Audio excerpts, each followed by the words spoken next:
Okay, so welcome to Meet Meets.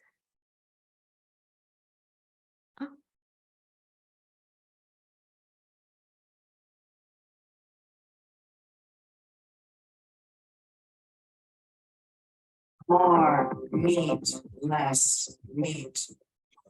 I will teach you not to bite me. More meat, less meat. What is actually integration?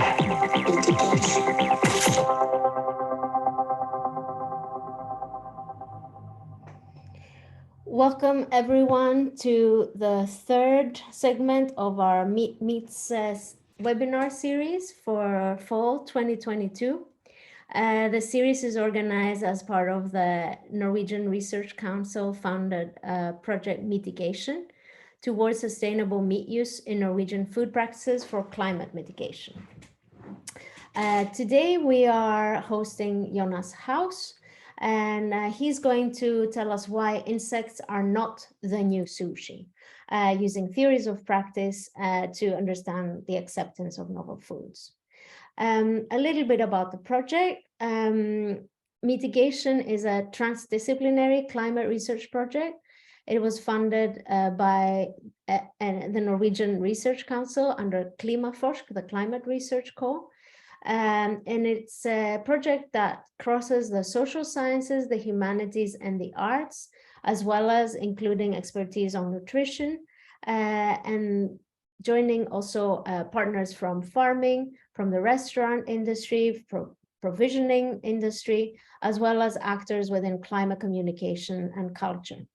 Our framework and how we have structured our research and our project is around exploring 3 R's for sustainable meat use. And these R's are recognizing the animals and the people who are involved in making meat, replacing where possible animal-based proteins with plant-based proteins or other alternatives like insect-based proteins. So very much relevant to Jonas's work on this. And refining how we use meat, animal-based meat, to match not our wants, but rather our needs, and to consider nutritional parameters and to avoid malnutrition, such as obesity. And I'm leading the project. I'm Sofia Estacio, based at NTNU in Norway. For tweeting or sharing some of this work on social media, you are invited to use this hashtag #meetmeets, or also with small letters. I've used it in all kinds of ways. And this is our Twitter handle, Mitigation, and our Facebook page. So this seminar is, sorry. If that's okay, I'll leave it for a couple of seconds and stop sharing. Right now, and say a little bit about our chair today. Our chair for the meeting is Johannes Volden, who is a doctoral research fellow at Include, the Research Center for Socially Inclusive Energy Transition, as well as based on the Center for Development and the Environment at SUM in the University, or SUM, that's the acronym, the University of Oslo. Jonas is part of the team we have in mitigation, and his current research is focusing on the prospect for alternative protein sources, including plant-based meat substitutes and edible insects, as well as cultivated or lab-grown meat. And the project is studying how consumption patterns can be shifted away or not, away from conventional meat consumers' food practices. Yeah, okay. I think I read that wrong. So how consumption patterns can be shifted away from conventional meat in consumers' food practices. Apologize for that, Johannes, and I'm giving the word to you. Very excited you're able to chair our meeting. Thank you, Sofia. And thank you for inviting me to chair this edition of Meet Meets. It's great to be here as always. And today we're very lucky to have Jonas House with us. And Jonas is a postdoctoral researcher at the Environmental Policy Group and a lecturer at the Consumption and Healthy Lifestyles Group at Wageningen University. And his current research focuses on the cultural appropriateness of sustainable food, the cultural appropriateness of sustainable food, and the extent to which plant-based meat analogs are a realistic way to reduce meat consumption. And previously, his research has investigated how novel foods may or may not become successfully established, focusing on insect-based foods in the Netherlands and sushi in the US. So this is some of the stuff Jonas will talk about today. He's going to give a very exciting talk with the title that you can see here, maybe a somewhat provocative title. Insects are not the new sushi, a series of practice and the acceptance of novel foods. So the presentation will last for about 40-45 minutes. And then, as Sophia said, we'll have a 10-minute break to stretch our legs. And then we'll have hopefully about half an hour for a Q&A and to discuss together. So please do take notes along the way. And I think I will leave the floor to you, Jonas, whenever you're ready. Thanks very much, Johannes. And yeah, thanks very much to both of you for having me at the seminar series. It's a pleasure to be able to present to you all. Yeah, can you see the slides okay? Is that working all right? Brilliant. Okay, I'll get straight into it then. So yeah, this is some work I'm presenting based on some of my PhD research from a few years ago, as Johannes mentioned, called Insects Are Not the New Sushi. And yeah, well, I'm going to sort of talk you through that research today. Basically, the plan is to begin by addressing why are we talking about eating insects in the first place, and then I'm going to discuss the approach I took in my research, so both theoretically and methodologically, and then sort of make the key argument. So insects are not the new sushi, and I'm going to talk about sushi first, and how that became popularized, and then talk about insects and how they're very different, before sort of summarizing at the end and hopefully indicating how these arguments are relevant for understanding the spread of novel foods more broadly, or their lack of success in that respect. So the reason for talking about insects at all is because, as many of you perhaps know, there's been significant interest in using insects as a sustainable protein source in the West over the last decade or so particularly. And a lot of this interest was sparked by the publication of this report in 2013, which is a collaboration between Wageningen University and the FAO, and essentially made the case for using insects as a sustainable protein source. It was kind of set out a research agenda, but it was also kind of a statement of intent saying that insects really are a much better source of protein than conventional meat, if you consider things like their environmental impact, for example. And this has initiated a huge amount of academic and commercial interest, particularly on the subject of using insects for food. The arguments for doing so, as I mentioned, are chiefly to do with the environmental impact of insects compared to the environmental impact of conventional meat. So insects compare very favorably with cows, pigs, chickens and the like, in terms of things like water use, land use, greenhouse gas emissions, that kind of thing. So on this set of sort of technical criteria, basically, many argue that insects are actually a superior protein source in the context of anthropogenic climate change, for example, and the need to create a more sustainable food system. And quite often you see these fairly slick infographics kind of put about in reports and in kind of companies' literature to emphasize the advantage of insects as a potential replacement for meat.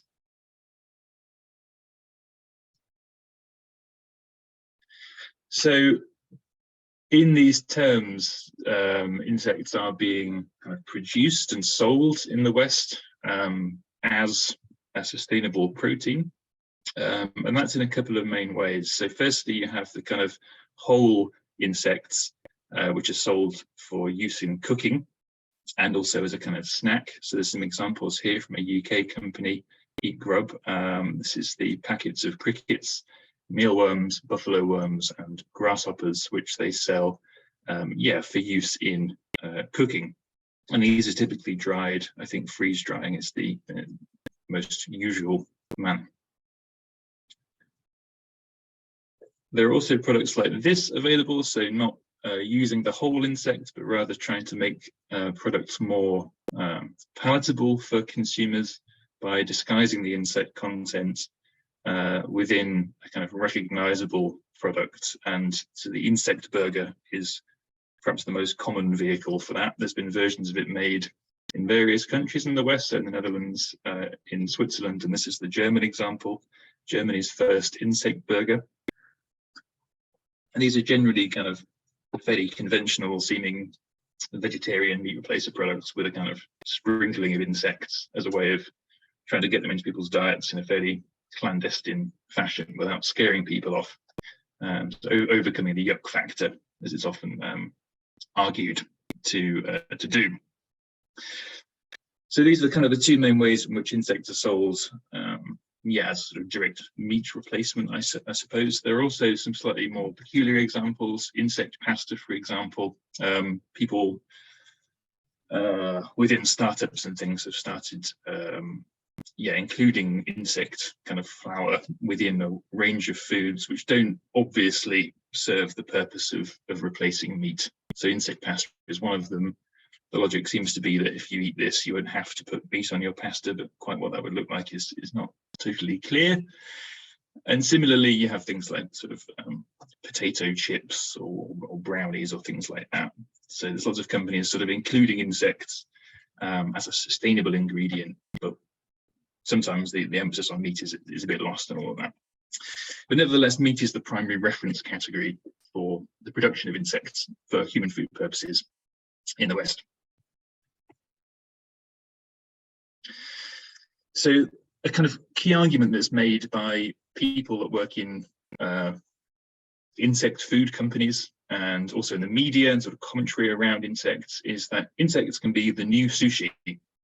And so there are many examples of this, which in recent years have dropped off slightly, but here's a couple of earlier examples. So one from the BBC, arguing that grasshoppers could be the new sushi, and one from a chef saying that insects are the new sushi. These from a few years ago.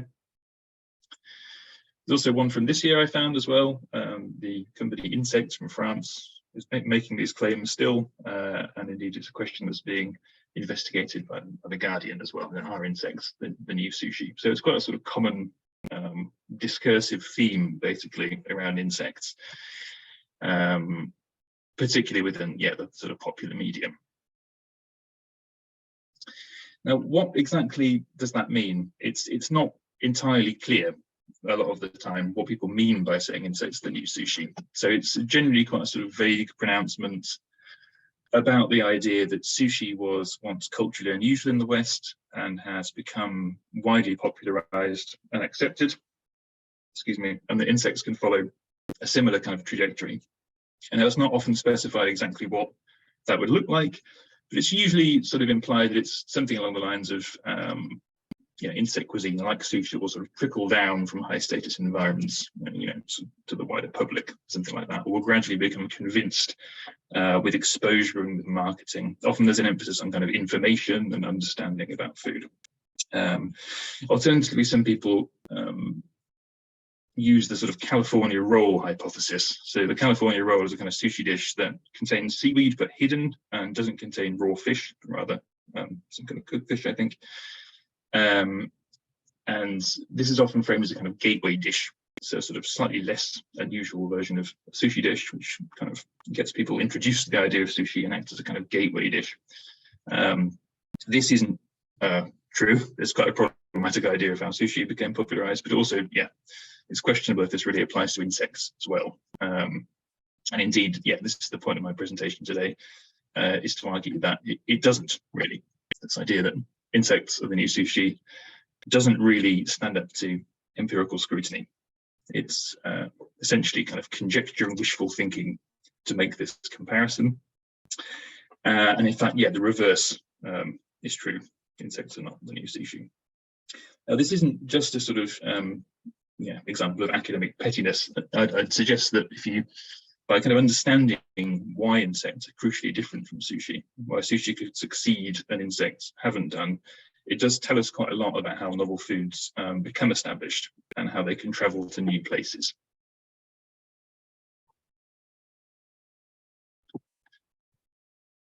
So a quick note on the kind of status of the field. So this is, I suppose, the field of consumer acceptance research is the kind of area in which my research has been kind of positioned. Most research on the public acceptance of insects in the West is from the kind of consumer psychology side of things.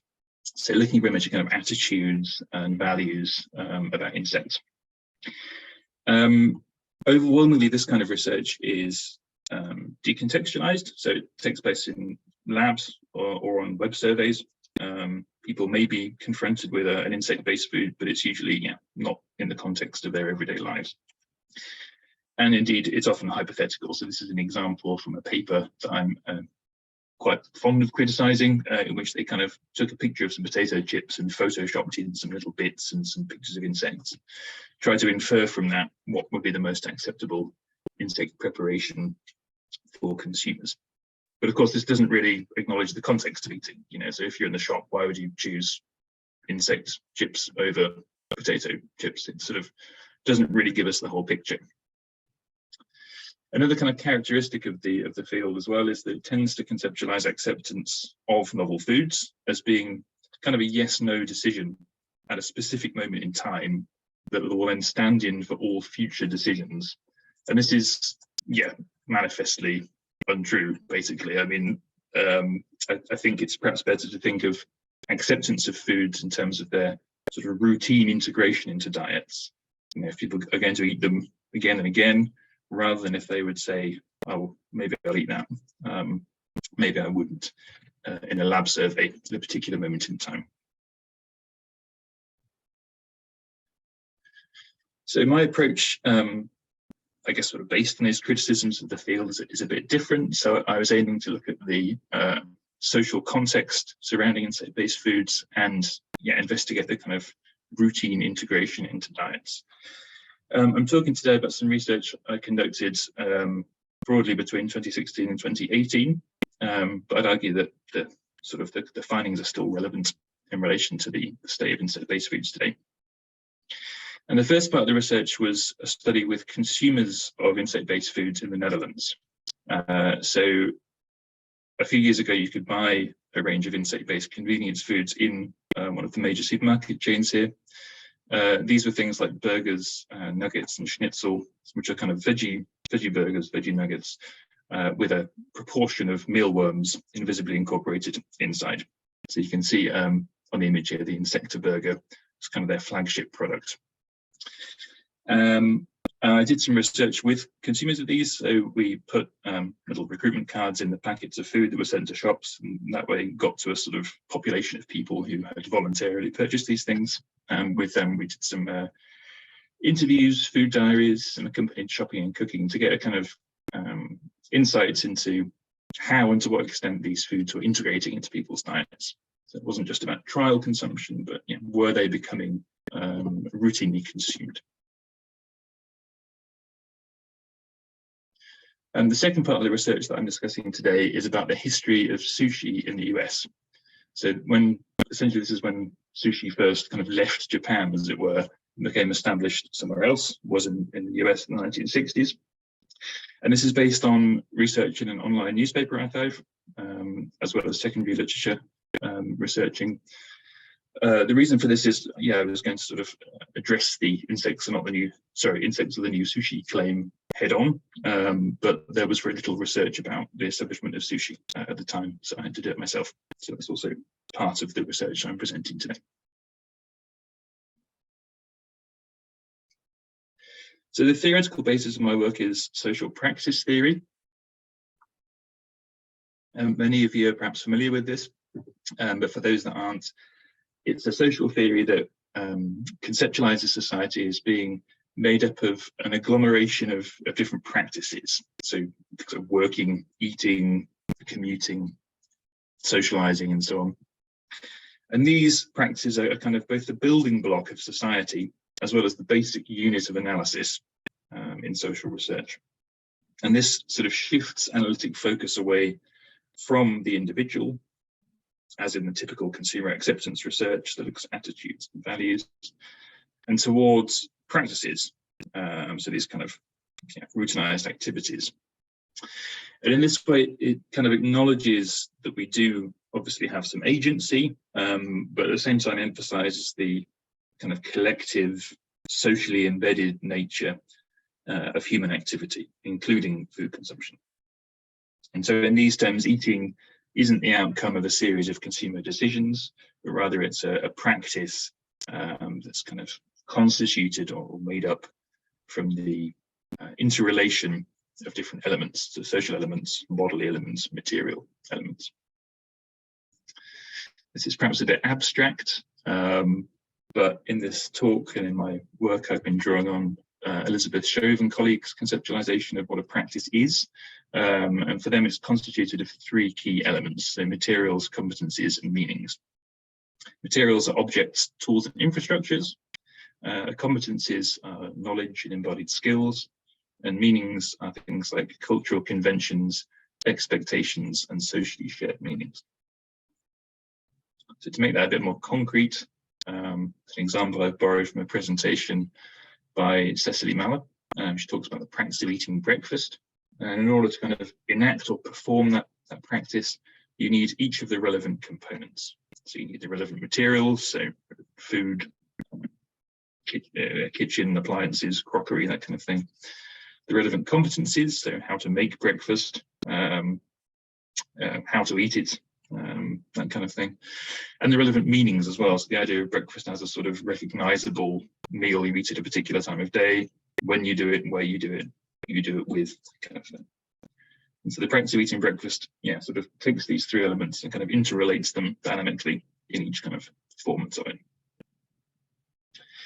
So I'd suggest that considering sushi and insects in terms of the practices that are associated with them, so that's both of production and consumption, gives us good insight into why sushi succeeded and why insects haven't, thus far, at least.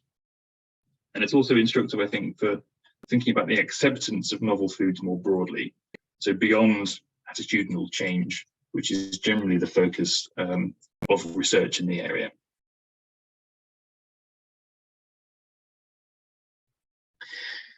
So I'm going to talk about sushi first and how it successfully traveled from Japan to the US in the 1960s. So as I mentioned, this is the point at which its kind of global spread first began. And my central argument is that sushi succeeded because the relevant practices already existed. This is both production and consumption practices. And these became successfully established in the US in the 1960s, because the necessary materials, competencies, and meanings necessary to perform these practices were already there, were already in the US. So sushi is now widely eaten across the world, and you can buy it in many places, of course, so not just restaurants, but also things like supermarkets.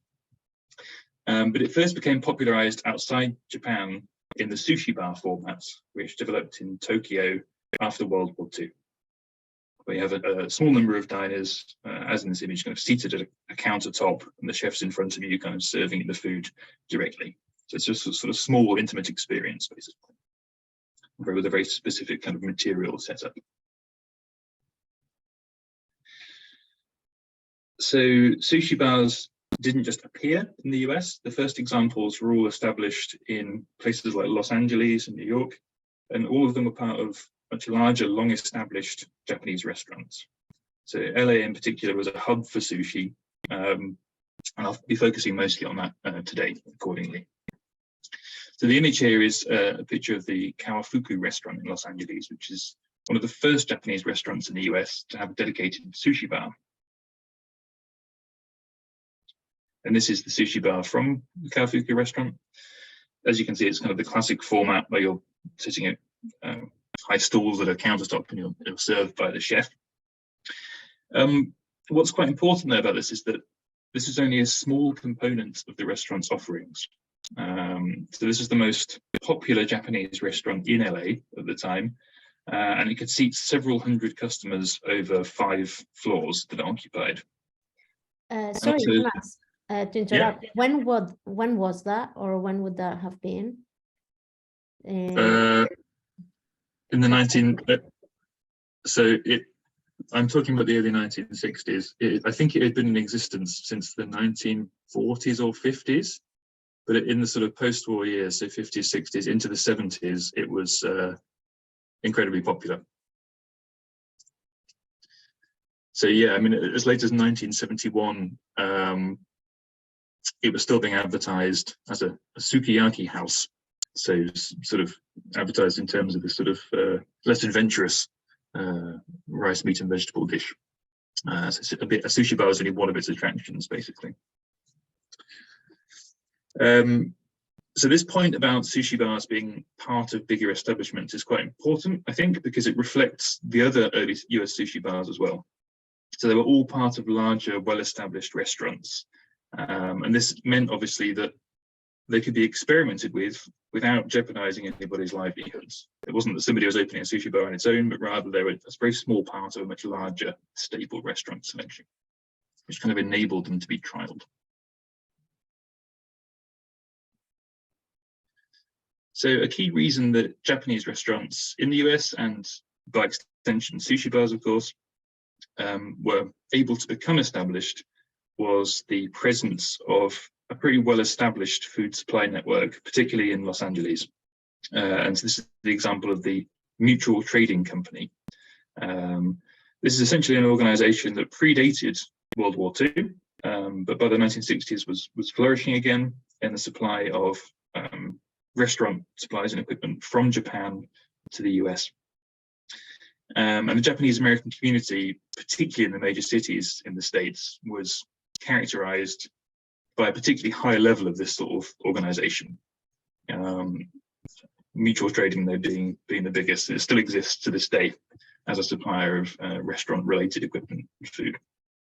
So this really helps with the establishment of not just Japanese cuisine, but also sushi bars. So Mutual Trading was able to supply Japanese chefs in the US with basically everything they needed to make sushi. So including all the associated cooking equipment shipped from Japan, so knives and mats and spoons and what have you. And sushi chefs in LA also had a ready supply of the fish species they needed as well. And this was for 2 reasons. So firstly, because of the US fishing industry. So some species were simply locally available, such as abalone, which is used in sushi. There are more kind of widely spread species, such as tuna, for example, but these were also readily available in the US because of the size and relative aggressiveness of the US fishing industry. Secondly, as well, so those species that weren't available regionally were supplied by organizations such as Mutual Trading. So this kind of plugged the gaps. And Mutual Trading imported bluefin tuna, for example, and sea urchins, as well as giant clams from Tokyo and shrimp from Korea. So everything necessary to make sushi was available in the States as well.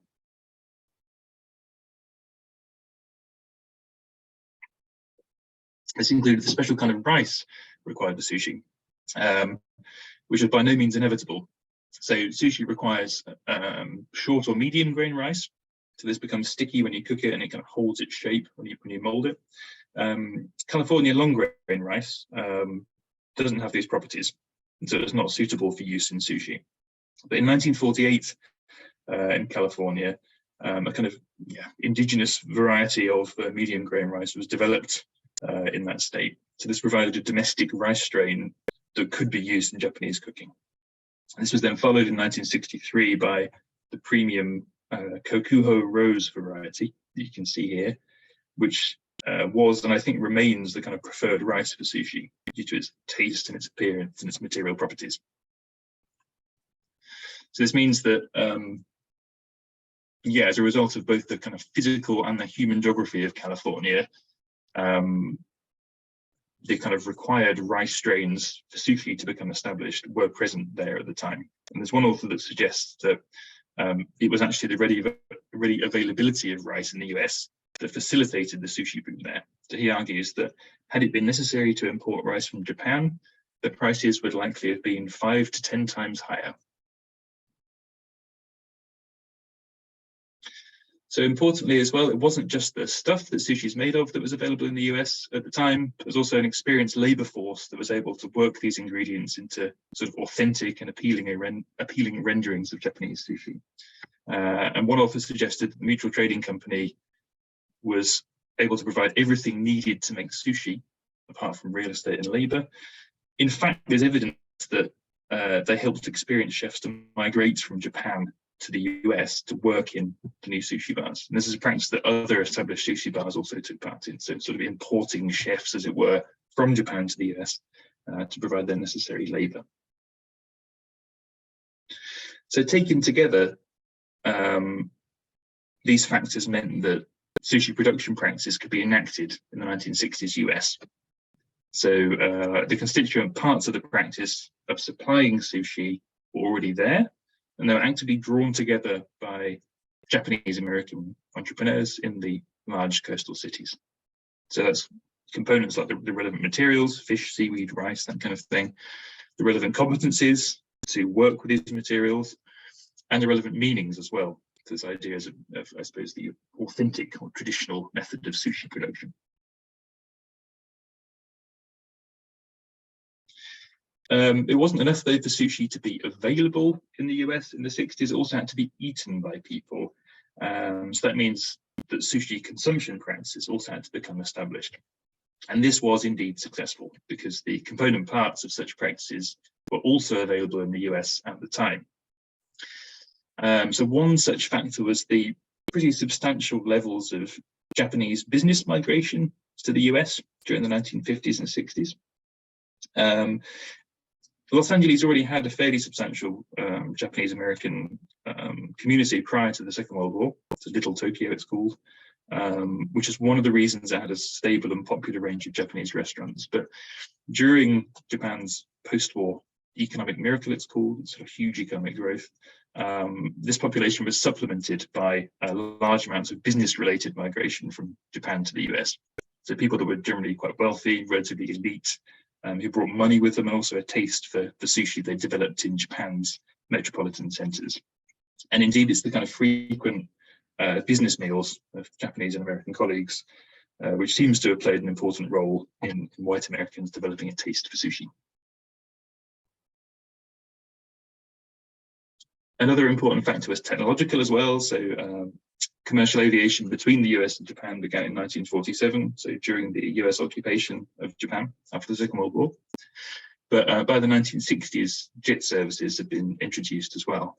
And this was an innovation that was really bound up with Japan's framing as a kind of exotic and desirable and feasible holiday location for relatively wealthy Americans.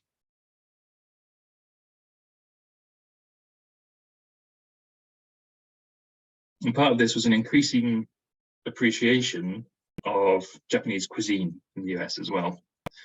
So this is partly related to the kind of, well, partly expressed in the general popularity of Japanese dishes, such as teriyaki and sukiyaki in the US in the 1950s and 60s. So these have become a relatively typical aspect of post-war American foodways and were relatively widely enjoyed. But in addition to this, there was basically increasing reverence for the exotic and authentic food of Japan proper. So the more adventurous and avant-garde aspects of the of Japanese cuisine. And so metropolitan newspapers of the period often included quite kind of laudatory articles about the travel or the culinary delights of Japan, some examples of which you can see here.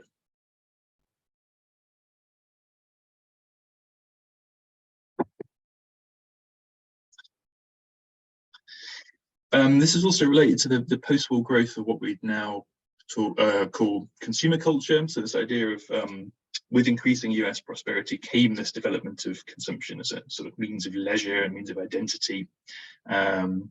sort of maintenance. So it's kind of a growth in dining out and public experimentation with different cuisines. And this provided the broader social and cultural context in which Japanese cuisine and sushi became increasingly widely established, increasingly popularized. So to sum up then, the reason that sushi was able to flourish in the US in the 1960s was because the necessary elements of both its production and consumption practices were present at the time. So sushi consumption practices could be enacted because the relevant materials were there, so sushi bars to eat in, relevant competencies. So there were sort of Japanese colleagues of Americans recruiting people to the practice, for example.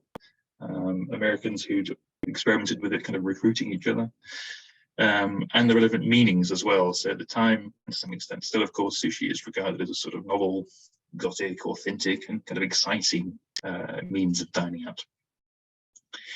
And once a kind of nucleus market was developed for sushi, so once it kind of caught on and stabilized among sort of small parts of the population, it was then able to gradually further spread, both in popularity as well as kind of changing in form to gradually become the sort of multifaceted food that we know today.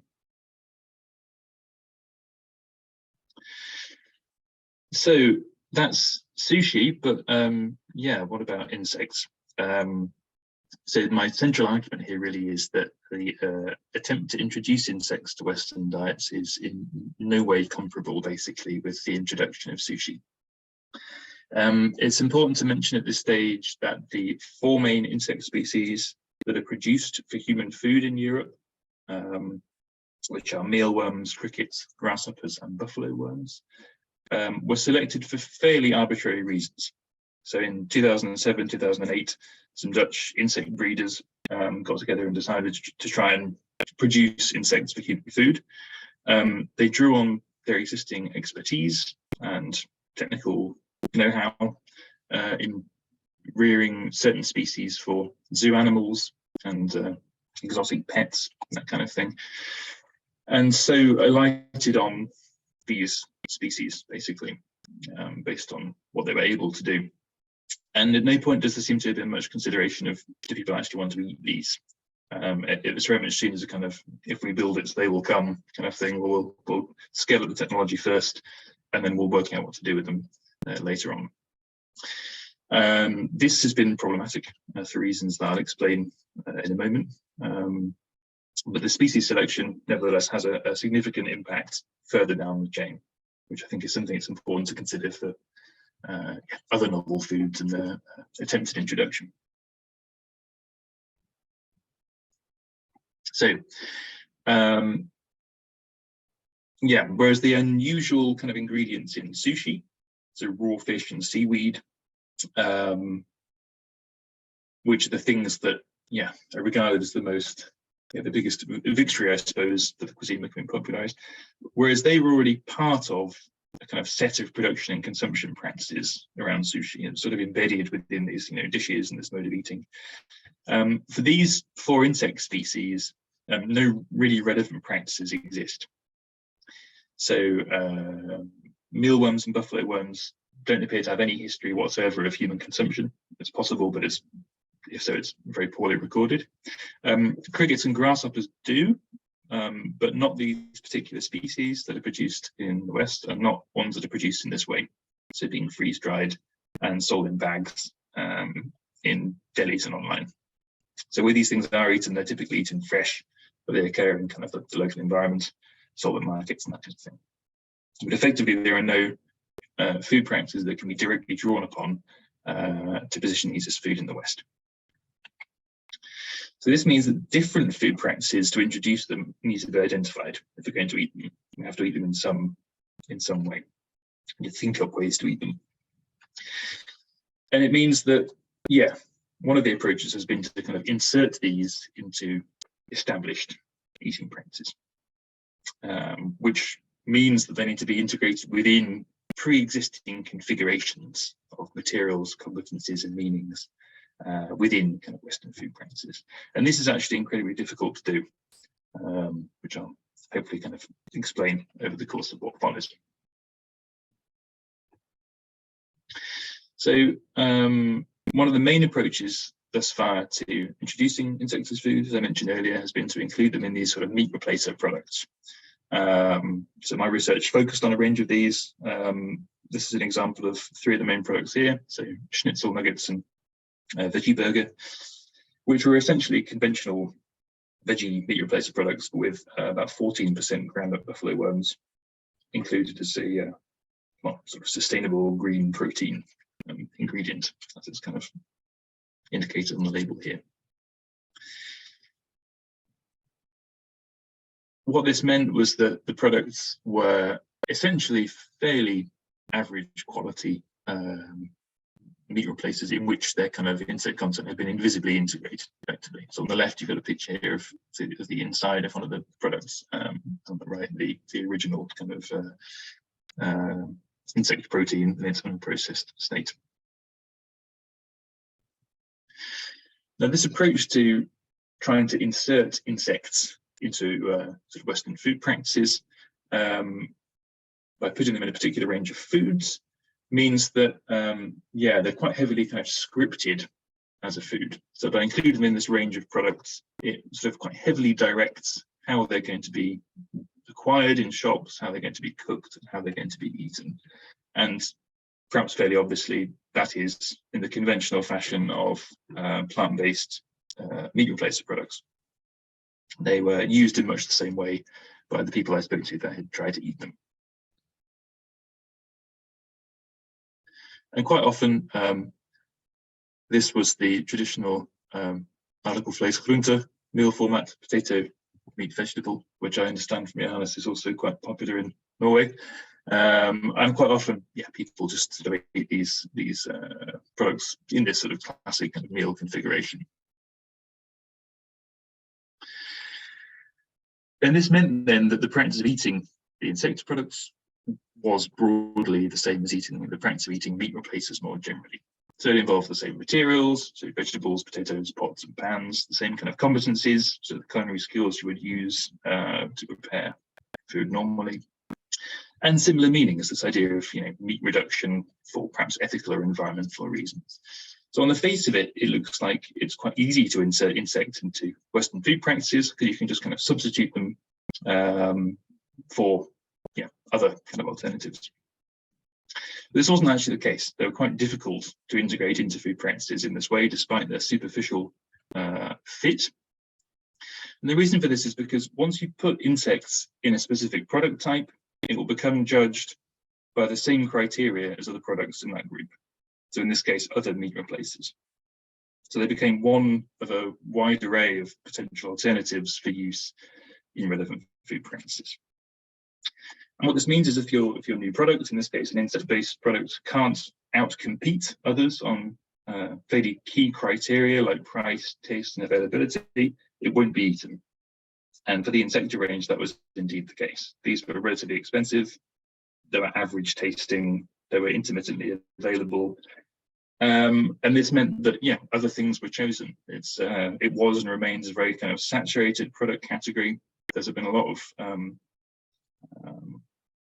product development, a lot of energy sort of spent on developing tasty products. And these were the ones that were selected generally above the insecta burgers. So there was no sort of relative advantage to eating these things rather than any of the other alternatives people could have selected. So that mode of introduction doesn't work very well. But what then about the whole insects that I mentioned? So these continue to be sold across Europe in bags for cooking.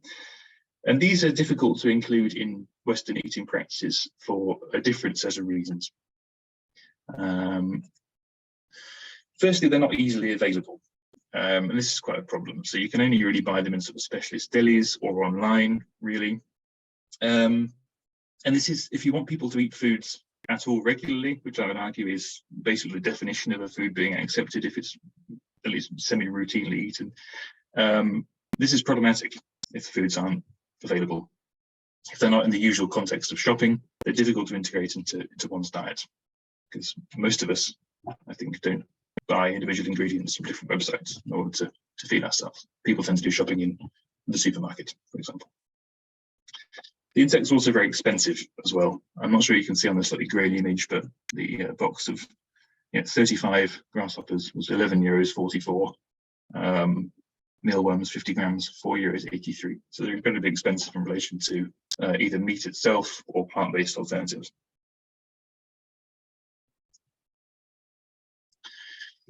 Another point is that the consumption of insects is difficult as well, because unlike the processed version, they've got no clear place in food practices whatsoever. And to address this, various people have tried to produce things like recipes to guide people in their use of whole insects in food. This is a classic example published by some entomologists at Wageningen University, the Insect Cookbook. And they've made a sort of kind of valiant attempt to indicate how you could include insects in dishes. Generally speaking, this is basically just sort of European dishes or Europeanized versions of other food with insects kind of sprinkled around, really. And this does often raise the question, what is the point if they're not replacing meat? But beyond that, it's also problematic in the sense that people need more than just the odd cookbook for insects to become established. It's still unclear from these kind of efforts, but what are insects, kind of in a culinary sense? How do they work? These kind of efforts also lead to some quite nightmarish results as well. This is, I don't know what this is, but as you can see, it doesn't lend itself to being particularly appetizing version of curry or something. It includes mealworms.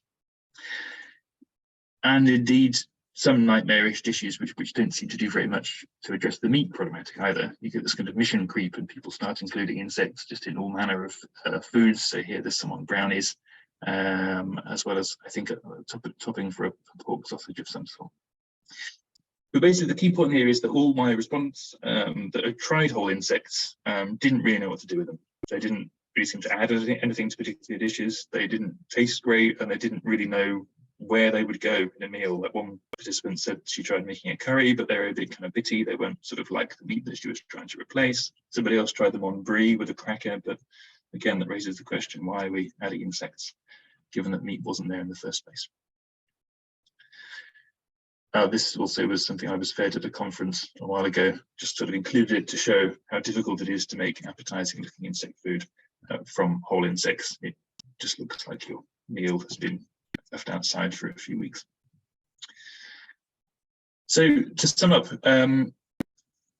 my argument, as I mentioned, insects are not the new sushi, and by thinking about the differences between them, it can tell us about how novel foods can successfully be introduced. So if you compare sushi with the processed insect products, so sushi was able to become established in a new location because the relevant constituent elements of its production and consumption practices were present in that place and were able to be integrated, kind of reenacted basically in a new location. Whereas for kind of processed insect products, they fit within the elements of an existing practice, the consumption of meat places, but they are one among a huge array of potential alternatives. And given they can't compete on key criteria like price, taste, and availability, they are not eaten.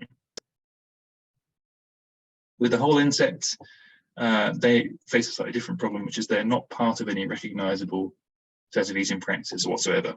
They're kind of an ingredient floating around in the world with no clear kind of referent, basically. And this also means that they're not eaten. So my argument basically is that if novel foods are going to be successful, if they're going to become established somewhere, they need to be part of a coherent framework of culinary practices. And I suggest that novel foods often travel to new places because they're not just dropped from the sky, like a pot of freeze-dried grasshoppers, but rather they're a sort of key constituent element in a set of practices of some sort. Examples like sushi, things like coffee and tea, and I think to some extent lobster, are things that are travelled by being part of this set of practices that are reenacted and further developed in new places. So I think if insects were going to be successful, it would involve thinking about potential cuisines that involve insects that can be drawn upon, but also potential insects as well which would work in different dishes, but also would be feasible to rear in Europe. I think, if you're going to take this approach, some kind of connection to notional tradition or authenticity would probably be quite important. It seems to be something which aids in the spread of different kind of quote unquote ethnic cuisines around the world. There is the example of silkworms, for example, which is these are eaten sort of fairly widely in Southeast Asia, as far as I understand, within particular kinds of dishes. So that would theoretically work as a kind of vehicle for the introduction of insects, but the problem is they're quite difficult to raise in Europe. It would then create the need for mulberry bushes in large amounts, for example. So it's not necessarily a sort of clear-cut question of identifying different cuisines or insects. And indeed, I'm not particularly optimistic about the idea that one exists, or in any case, that it would be superior to just eating plants. So yeah, that's essentially it. I just wanted to finish by kind of zooming out a bit and sort of emphasizing that, also if we're going to try and understand how novel foods either have become established or haven't, or could be in the future, it's important to consider both consumption and production. So focusing attention not just on people's attitudes towards things, their sort of hypothesized consumption at some point in the future, but to kind of direct attention to the way in which how foods are produced, and the decisions that are made at that point in the kind of, sort of production to consumption chain has huge ramifications much further down, which is important to consider when producing kind of potential novel alternatives. And that's it. Thank you very much for listening.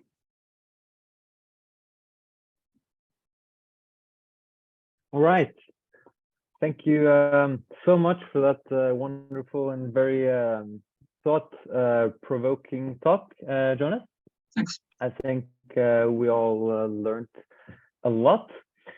So I hope there are some questions in the audience. I have some questions as well. I think before jumping into the Q&A, we'll take 10 minutes to stretch our legs. So we'll be back at 35 past, so in 10 minutes. And feel free to drop questions in the Q&A chat in the meantime if you have them. So not in the chat box, but in the one that says Q&A.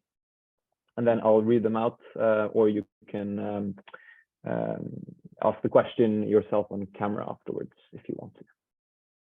Okay, so we'll be back in 10 minutes. Thank you, Jonas. Thanks, Johannes. Pleasure hearing it.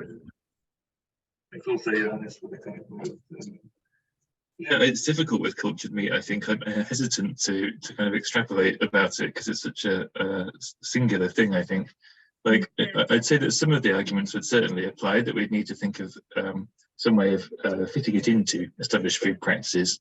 But given that it's essentially, seems to essentially just be meat, that would theoretically be quite a lot easier than with insect-based protein or something like that. Yeah. But I think that, nevertheless, things about the price and taste would still apply. Likewise, availability.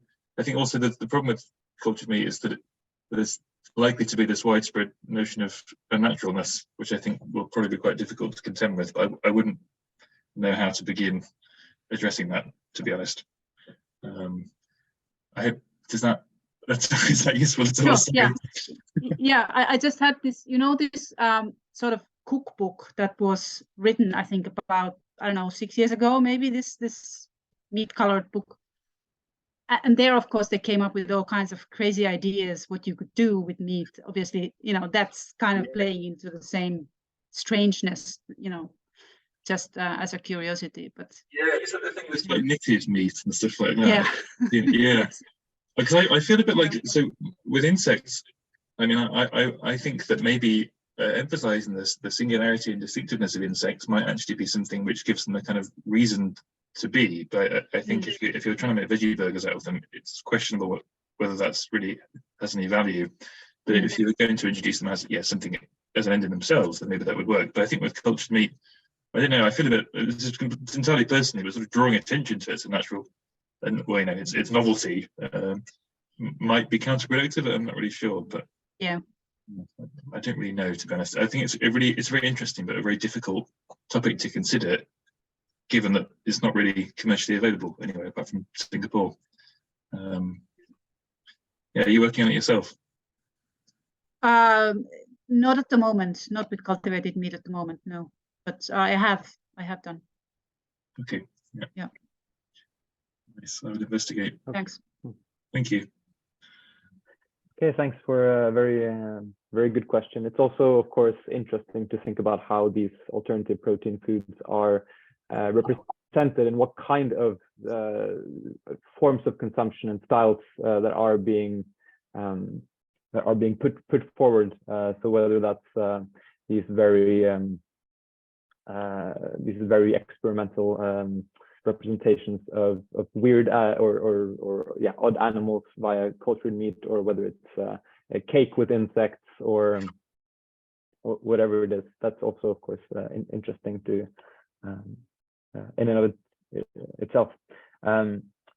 We have a long question here from Kate Elliott. Kate, would you like to ask your question live, or should I read it out for you? Yes, here we have Kate. Okay, then whenever you're ready.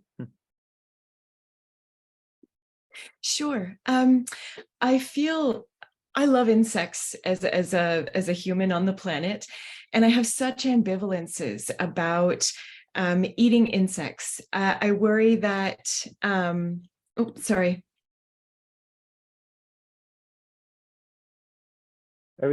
This will allow you to also share a camera if you want. Share video. Yes. Sorry. Oh, great, no problem. I really appreciate your presentation, because I've been interested in insects as food for a while. And I thought initially, when we started getting interested in them, like even a couple of decades ago, that perhaps this would promote insects as being multiply important, because I think a lot of humans, at least where I live, see insects as pests and not as useful. And maybe promoting them ironically as food would interest humans. But I see that as problematic. And I found your social practice theory approach really interesting, in that if that had been used initially as we were thinking about using insects as a meat replacement, would that have instantly been a no-go, so that there would have been a savings on investment and not not increasing in some cases? I think what is now the disgust factor, that I dare you to eat an insect instead of the acceptance of insects in their multiple roles for humans. I'm just curious what you think about that. Yeah, it's a great question. I think, to be honest, even if people had thought about which food practices might insects be integrated into, I would imagine they still would have arrived at the sort of veggie burger style and been optimistic about them tasting good and being affordable. And indeed, this optimism still obtains people, recognize that they're perhaps not as tasty as competitors and they're too expensive, but it's like, oh, well, at some point we'll have economies of scale and they'll get better, so we just need to persist and persist. I don't think it's ever going to work, but I think that it would be difficult to have, employed a sort of practice theoretic perspective to design a better way to introduce them. I think maybe there could have been some more thought, because as far as I could tell, there was very little at the beginning. And indeed, perhaps they would have recognized it was a cul-de-sac. But on the subject of insects as multiply important, it's a lovely idea that having this engagement with insects would encourage us to kind of reflect on their role in the world and their different sort of functions they have, the roles they have, the ways in which they're important. But like with all other forms of capitalist extraction, they are just a resource in these kind of foods. And arguably, this is better than using cows as a resource. There's some discussion about this, because obviously you have to kill a lot more insects than you do cows. But nevertheless, they're not. It's not that they've suddenly become seen as interesting and important in their own right. They're still regarded as a resource to be exploited, basically, unfortunately. Yeah, thanks very much. And I will turn my camera off now. Thanks. Great. Did you have a question, Sophia? Yes, I did, and I thought I would jump off of Kate's comment here.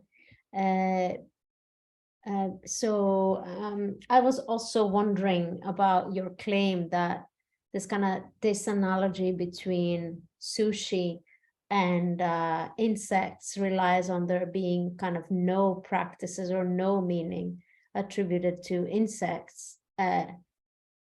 Actually, I mean, maybe you were specifically talking about insects as food, but actually the problem is not that there is no meaning and no practice, but that there are also these practices of considering insect as contaminating food, specifically, or contaminate. It's not that there is no meaning, it's actually there is a meaning that almost countervenes what we would call healthy food. So, you know, if you see an insect in your soup, it's a problematic soup. So, so it seemed to me somehow inaccurate to say that in your analogy, to kind of drop out the kind of meaning bubble and the competence bubble. And the competence, of course, is like removing it, killing it, you know, or somehow, you know, making sure that never ends up in your plate.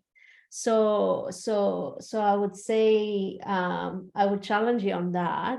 And I'm kind of wondering why you kind of left that out of your presentation. And similarly, I think that is a kind of potential analogy with sushi and eating raw fish. It was something, at least historically, that these, you know, uncivilized others were doing. Also, indigenous people in the Nordic countries and Iceland and Alaska, the Inuit, and this was a practice that was considered unhealthy, and of course, yeah, as I said, sort of uncivilized. And so this this kind of cultural colonialist baggage and how that was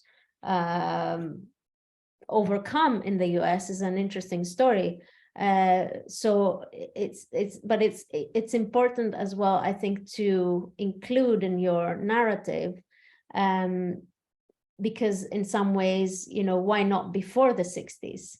Why not before the 50s? Why weren't we eating sushi already, you know, in the early 20th century, when the first immigration or waves of immigration to the USA started to happen? So, and someone might say, well, maybe it's a matter of time. Maybe it will take us, you know, 50 more years before we are familiar enough with cultures who eat insects, and thus, you know, consider ourselves like them enough to eat the food that these others like to eat. So I was wondering about that dimension of your topic as well. So yeah. So it was a long question / comment, but yeah, very interesting and such a rich topic. And, you know, trying to do the history of it and the social practices analysis as well, and the empirical work that you know, so it's super interesting. So thank you for that. Thank you. Yeah, and thanks for your question. Yeah, I have thought about these things a lot. I didn't really talk about them in my presentation, but I'm happy to do so now. I think firstly, the question of kind of the yuck factor. This is generally how insects are framed, as in causing the yuck factor. People are revolted by them. How can we overcome the yuck factor and convince people to eat them? This is generally how they're seen. And my kind of starting point is the idea that most things are not inherently food or not food, perhaps with the exceptions of poisonous stuff, I suppose. People all over the world eat all manner of things, and that's obviously culturally variable. So it's about, the question is to think about, well, how do things become regarded as acceptable food in a particular context? So where I differ from the majority of research, most research looks at the acceptability of foods in general, but insects as food in a general sense. This is where we've got this idea of we need to hide them, because they ask general populations, oh, which one would you accept, the visible insect or the hidden insect? And from that, you get this idea of what would be acceptable for the average person to be able to choke down a grasshopper. But actually, it's quite unrealistic, because when novel foods enter new places, particularly sort of culturally unusual ones, they enter at a specific point in society. from where they become established, and they gradually diffuse. The sushi is a good example of this. It wasn't that it was introduced in a way that was acceptable to the average American, but rather it was introduced in a particular context which was sort of amenable to a small, already willing portion of society to start eating it. And it's once you have that established within this sort of small group of early adopters that things gradually become sort of normalized, seen as adventurous but acceptable. And this very gradually changes over time. So I've explicitly only focused on willing early adopters, both in the sushi work and the insect work, people that are willing to try them already, because most people aren't, which is fair enough, but we're not going to convince them otherwise. You need to think about who is already willing to try new foods, and if they're trying this, why aren't they eating it more often? Because that's really the question. You're not going to convince somebody that's disgusted by insects to eat insects. It just isn't going to happen. But it is worth thinking about kind of that first point of contact where things become initially established in society. So that's why I didn't really mention it. Indeed, for the average person eating their dinner, the presence of an insect is problematic, but that's not really the analytical issue here. It's for people that are willing to try them and have the ability to try them. Why or why not are they continuing to do so? Because I think that's more important as an empirical question. In relation to your other point about sushi in the States, yeah, it was eaten from the beginning of Japanese migration to the US. It was eaten. It was eaten in like the early 20th century. You could buy it in restaurants. It just didn't really catch on. It was eaten at like society events, kind of Japanese American things, but also kind of elite Americans had it and that kind of thing, periodically throughout the beginnings of the 20th century. It was only after the Second World War that it really took off. And this is to do with this kind of confluence of factors that I talked about. So some are technological, some to do with economics, different kinds of migration to the States, the sort of, the jet engine, which enabled different kinds of transport, bluefin tuna, that kind of thing, being taken to the States more quickly. So it's a kind of historical accident why there was this sort of, coming together of different reasons why it was established in a particular place at a particular time. This is quite important, I think, because if you're trying to encourage the establishment of a novel food, really quite a lot of stuff needs to be in place for that to happen. It's not a question of people changing their minds. It's what Americans decided in 1962, all of a sudden we like sushi. A huge amount of stuff had to happen for that to be even possible. And this means that if you're going to try and introduce new foods, you need to make sure that all of these variables or factors are to some extent accounted for. And I'd imagine it's quite difficult to steer. It was kind of a historical peculiarity, I think. Was there anything, is that, did that kind of answer your question? Was there anything I kind of missed? This is good, thank you. No, okay, thanks. I'm glad. I'm sure Johannes also has questions if we don't. Oh, we have some more questions in our chat. I can actually see the Q&A, so I can always just... I have a question as well. Maybe we could, well, you've basically answered one of my questions now. I also appreciated that you mentioned towards the end this prospect of adopting insects in the context of culinary cultures or cuisines where they're already established, and how that could potentially lead to a greater acceptance and more wider use of them. Because as we know, there's insects are quite widely consumed in many parts of the world. So that would be interesting. But of course, there are many factors that need to be in place for that to happen as well. So there's all these regulations and different sort of barriers for the different kinds of insects to enter new markets and things like that. I think on that point, if I could quickly interject, I think also one of the reasons that sushi was able to act as a vehicle for relatively culturally unusual ingredients is because of its peculiarities as a cuisine. So it's a relatively high status. It's still held in quite high esteem. This doesn't hold for all cuisines. So even if we could find a suitable insect-based cuisine, would it be high status enough to act as a kind of vehicle? I think this is would maybe be an issue, that sushi is actually an exception. It's not a sort of blueprint for how to introduce foods. But it's an open question. I don't know the answer. Just to say a question. Yes. I was just going to note that there are insects that are considered delicacies many places as well. So maybe there is some potential here. Let's address Sylvia's question.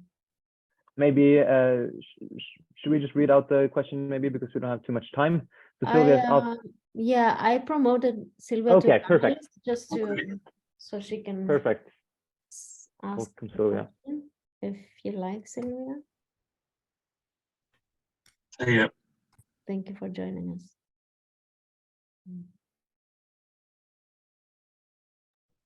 Hello? Hey. Can you hear me? Yeah.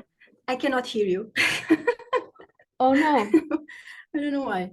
Okay. So it'll be a bit strange because I'll ask the question and then maybe I have to be a normal attendee. Okay, so my question was, if maybe something to understand is also the difference between replacement meat, sorry, and replacement protein. And by that, I mean, because you mentioned something also in comparison to what happens even in the meat consumption, that is disguising insects. So the technique that is being used for burgers and all this more processed food, they try to kind of disguise the insects. But we can also see that in animals, in some animals, when we are talking about values and this kind of conflict of eating meat at the same time we love animals. So I can see some comparison here, even though with different emotions coming through. But for instance, there are animals that we are pets, and we can still eat them. For instance, in Portugal, I'm Portuguese, and we have rabbits as pets, but we can also eat rabbits.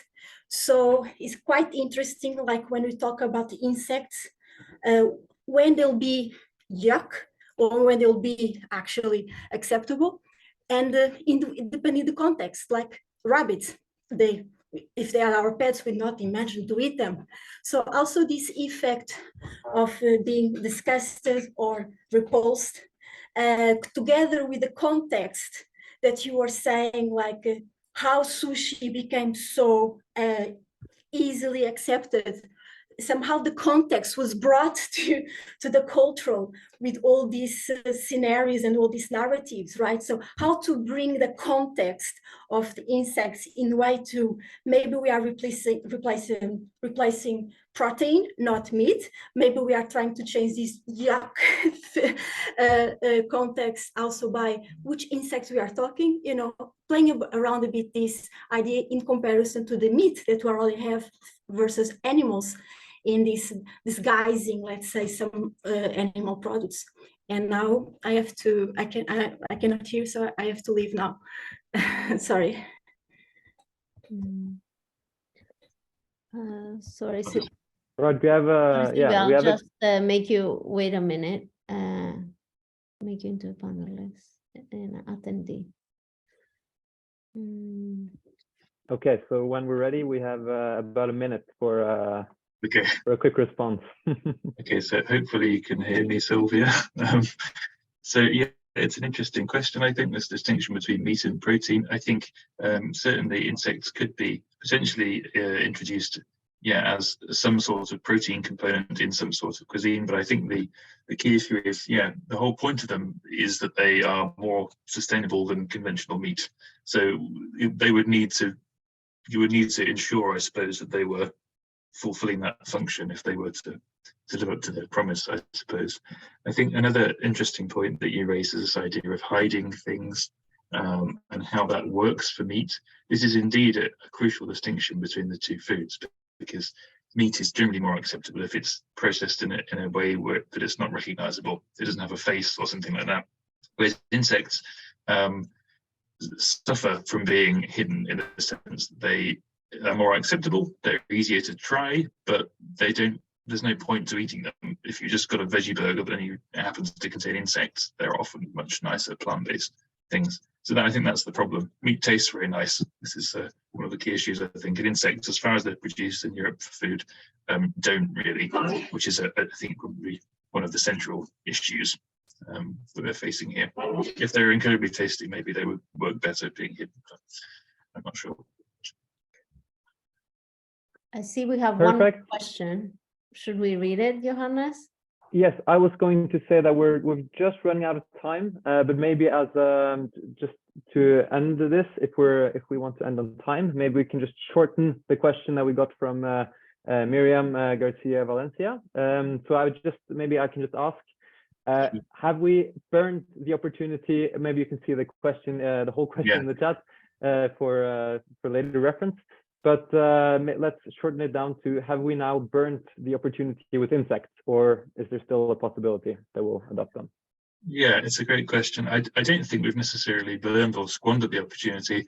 I just think that even though insects sound like a great opportunity on paper, in practice, they aren't really. The conditions are not right for them to be produced as food in Europe, particularly alongside the fact that plants are plentiful, relatively cheap, quite easy to make into tasty dishes.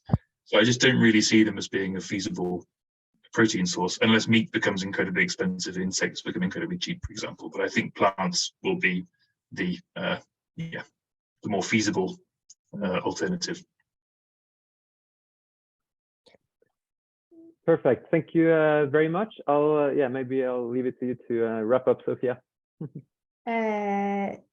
Thank you, everyone. Thanks, Jonas, for joining us, and thank you, everyone, for the questions. If you allow me, I'll just share screen a little bit and advertise our next talk. Okay, so our next time is November 30th. If you, in the meantime, want to find out more about the project, you can visit our website and follow us on social media. Or, of course, you can contact me directly. And next time we are hosting Minna Kaljonen and Annika Lonkila, who will discuss pulses and plant-based proteins in food systems transition. So this is our hope now after Jonas's discussion and talk. So I'll leave you with our jingle. Oh, sorry, I think I pressed something here. More meat, less meat. I will teach you not to bite me. More meat, less meat. What is actually integration?